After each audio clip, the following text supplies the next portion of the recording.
श्री स्वामी समर्थ मित्रांनो, मी एक स्वामी भक्त आपल्याला एक सांगू इच्छितो की आपली जी फोर व्हीलर आहे, टू व्हीलर आहे, यावरती कोणत्याही परिस्थितीत आपण स्वामींचे किंवा छत्रपती शिवाजी महाराज अन्य कोणत्याही देवतांचे फोटो लावायचे नाही आहेत.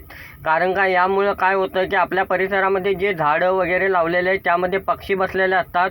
अन्य ठिकाणी प्राण्यांनी जे विष्ठा टाकलेली असते ती टायरांच्या मार्फत आपल्याला परत रिपीट करून ते काचेवरती गेली जाते.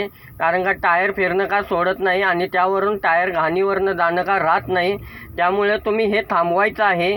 कुठेतरी आपल्या हिंदू देवता धर्मांच्याबद्दल जे घाण पसरवते आहे की जेणेकरून समाजकंटक पण असे आहेत की जेणेकरून शौचालयाला बसायचं कुठं हे पण कळत नाही आणि तिथल्याच ठिकाणची घाण टायरवरती उडून काचेवरती पडली जाते. त्यामुळे आपल्या हिंदू देवता धर्मांचे पवित्र राखण्यासाठी हे पाऊल उचललं आहे. हे